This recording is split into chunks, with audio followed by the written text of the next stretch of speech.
नमस्कार.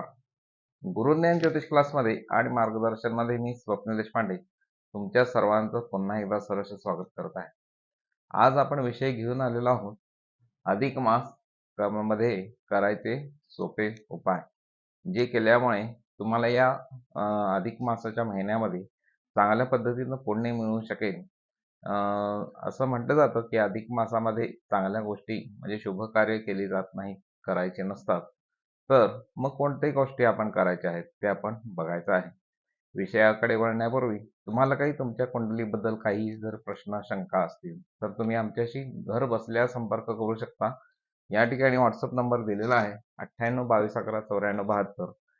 या नंबरला तुम्ही तुमची जन्मवेळ, जन्मतारीख आणि जन्मस्थळ हे पाठवून द्यायचे आहे आणि तुमचे काही प्रश्न असतील तर पाठवून द्यायचे आहेत. आम्ही तुम्हाला नक्की मार्गदर्शन करू.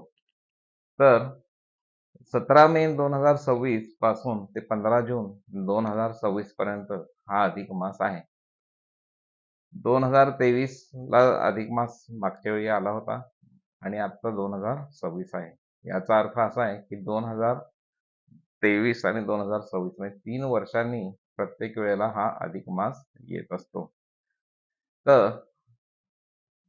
अधिक मासाला मल मास, पुरुषोत्तम मास, विष्णूचा सुद्धा महिना हा असा म्हटला जातो. तर यामध्ये करायचं काय आहे? म्हणजे शुभ गोष्टी करायच्या नाही आहेत. त्या कुठल्या आहेत? पूजा विधी, होम हवन करायचं नाहीये, लग्न वगैरे ह्या सगळ्या गोष्टी शुभ म्हणजे वास्तुशांत मुंज वगैरे या गोष्टी अधिक मासामध्ये करत नाहीत. शुभ कार्य करायचे नसते, म्हणजे एवढं पहिल्यांदा लक्षात घ्या. तर आता करायचं काय आहे? मन शुद्धीसाठी मंत्र, जप आणि पठण हे करायचं आहे. मंत्र मग तुम्ही कोणताही असू दे, श्री स्वामी समर्थांचा असू दे, श्रीराम जय राम जय जय रामचा असू दे, किंवा कोणताही तुम्ही जप माळ वगैरे करत असाल तर त्याचं प्रमाण वाढवायचं आहे. विष्णू सुक्त सहस्त्रनाम दर्शन, विष्णूचं दर्शन सुद्धा घ्यायचं आहे. विष्णू सहस्त्रनामाचं पठण करायचं आहे. ऐकणं सुद्धा हे चांगली गोष्ट आहे आणि विष्णू सुक्त सुद्धा म्हणू शकता आणि ऐकू सुद्धा किमान तुम्ही शकताच. या गोष्टी करायच्या आहेत आणि विष्णूचं दर्शन या दरम्यान जितकं जास्तीत जास्त वेळ घेता येईल तितक्या मंदिरामध्ये तुम्ही दर्शन घ्यायचं आहे. जावई आपल्याला माहिती आहे की अधिक मासामध्ये जावईंना सुद्धा अनारसे भेट देण्याची किंवा कोणतीही गोष्ट भेट देण्याची प्रथा ही आहे.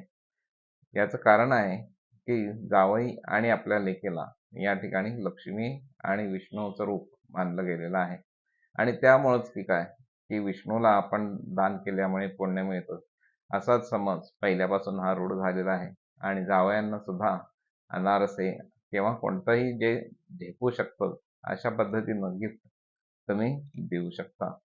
या किमान छोट्या आणि सोप्या गोष्टी सांगितलेल्या आहेत.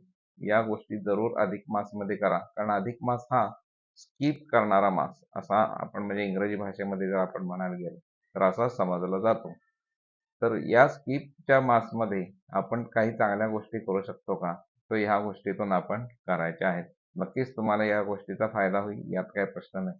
व्हिडिओ आवडला असेल तर लाईक, शेअर, सबस्क्राईब करायला नक्कीच विसरू नका. नमस्कार.